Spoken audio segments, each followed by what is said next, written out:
Selamat malam semuanya, selamat siang, selamat pagi.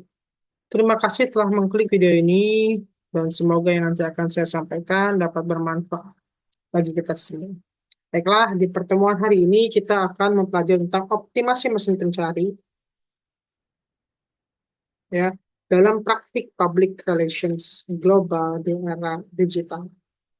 Ya, kita tahu bahwa kita sepertinya sudah familiar dengan mesin pencari. Salah satunya ada di Google, Yahoo, dan lain sebagainya. Ya, bahkan algoritma mesin pencari ini ada di platform-platform media sosial seperti Instagram, YouTube, TikTok, dan lain sebagainya. Ya,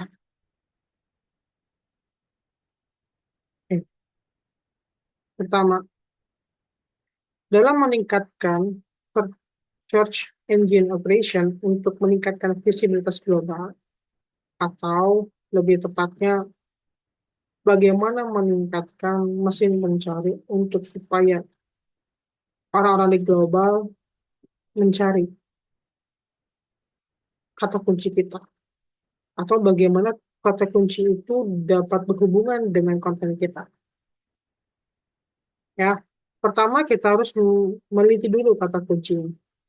Ya, bagi pertama yang harus diterapkan adalah penelitian kata kunci. Ini melibatkan identifikasi kata kunci yang paling relevan dengan merek atau organisasi yang sering dicari oleh audiens global. Ya, melalui alat-alat seperti Google Keyword Planner, mahasiswa dapat menemukan kata kunci yang memiliki potensi tinggi untuk meningkatkan visibilitas di mesin pencari. Ya, selain Google Keyword ada juga Google Trend, ya ada SWOT dan lain sebagainya. Ya, kenapa ini penting? Karena semakin banyak kita menggunakan kata kunci yang dicari oleh publik global, semakin cepat juga konten kita dilihat oleh mereka, dan mungkin pesan yang kita sampaikan pun cepat tersampaikan oleh mereka. Dan tujuan dari konten atau pesan yang kita buat itu juga cepat tersampaikan kepada publik yang ingin kita sampaikan. Ya, hal ini akan membantu kita dalam menciptakan pesan-pesan berikutnya.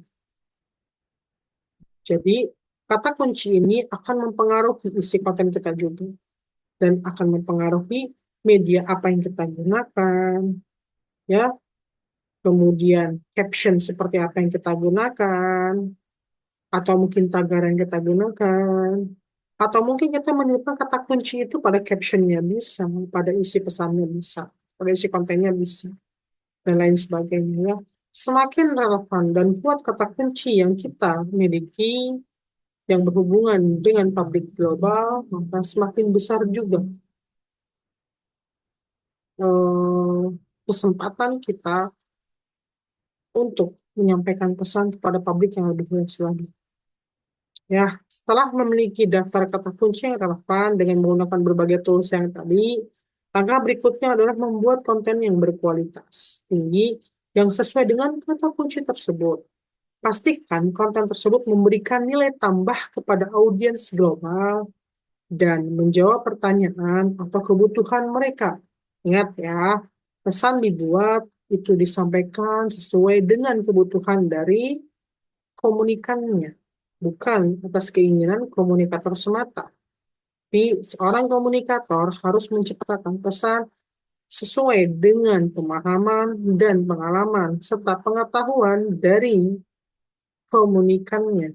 Jadi, pesan dapat tersampaikan dengan baik kepada komunikan. Ya, hal ini juga dapat dimulai dari konten yang kita buat dengan membuat daftar kata kunci yang relevan.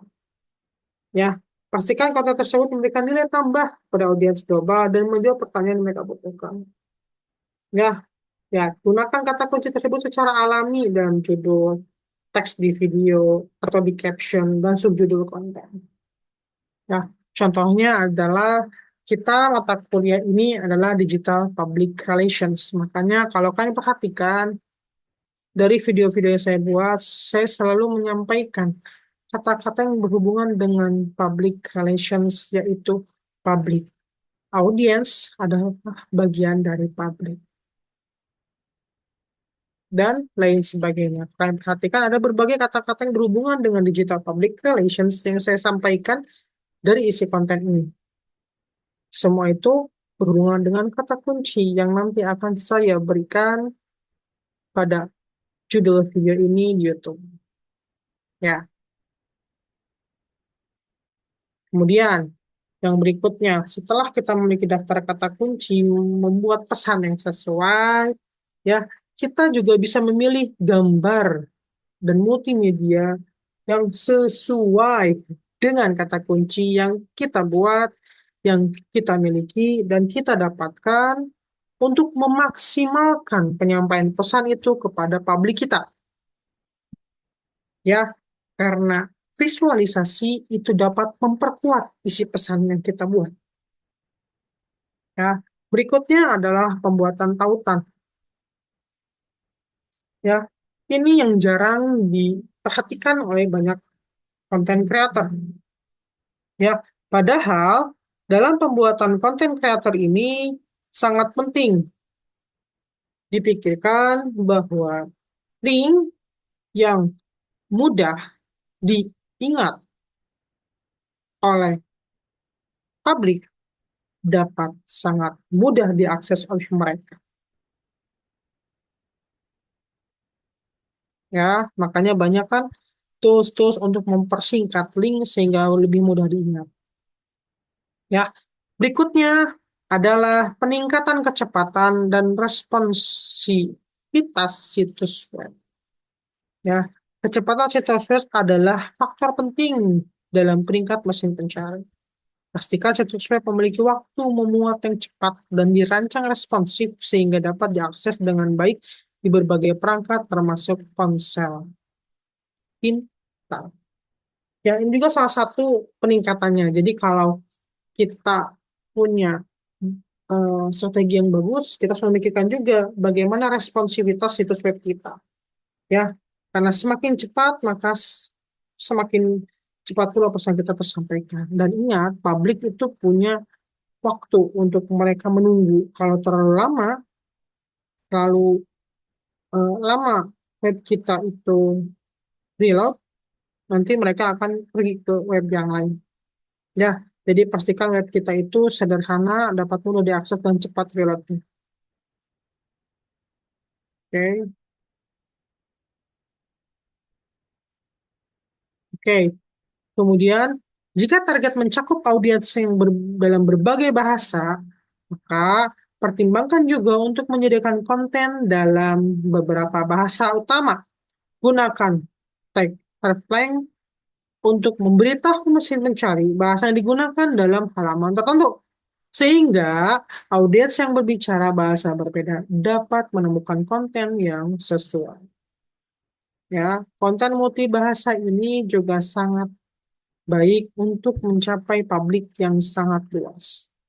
Ya, kita bisa melihat bahasa-bahasa utama yang digunakan untuk publik. Misalnya, kita bisa menggunakan bahasa Chinese atau menggunakan bahasa Inggris, ya, dan bahasa-bahasa lain yang mudah dipahami oleh banyak publik di dunia. Bagaimana kita tahu? Kita research lagi, kita cari tahu lagi bahasa-bahasa apa yang lebih banyak digunakan di dunia ini. Kemudian kita menggunakan konten atau menciptakan konten dengan multibahasa. Ya, kemudian kita sebagai konten kreator harus terus menganalisis kinerja. Ya, rutin memantau kinerja situs web menggunakan alat analitik seperti Google Analytics. Ya, identifikasi halaman yang paling populer, kata kunci yang berkinerja baik, dan area di mana perlu melakukan perbaikan terus-menerus untuk meningkatkan strategi SEO. Ya, hal ini penting karena apa? Publik berubah dan sangat cepat berubah. Begitupun kata kunci yang ada di mesin pencari juga akan mengikuti perubahan yang cepat dari publik itu. Oleh karena itu, kita harus sering menganalisis, melihat, dan mengevaluasi konten-konten serta kata kunci yang kita punya dan kita harus segera memperbaiki, berinovasi, dan menyesuaikan dengan kata kunci baru yang dimiliki oleh publik dari mesin pencari tersebut. Ya, jika memiliki kehadiran lokal di berbagai negara atau kota, pastikan mengoptimalkan halaman lokal untuk mesin pencari. Ini melibatkan penggunaan kata kunci terkait lokasi dan pemasangan informasi kontak lokal. Misalnya, dalam membuat konten tentang Jawa Barat, kita menggunakan kata kunci Pasundan. Nah, ini akan memperkuat SEO lokal dari pesan yang kita ciptakan. Karena kata kunci tersebut sangat erat kaitannya dengan Jawa Barat. Atau kita menggunakan atau membahas berbagai senjata lokal dari Indonesia, kita menggunakan kata kunci kujang.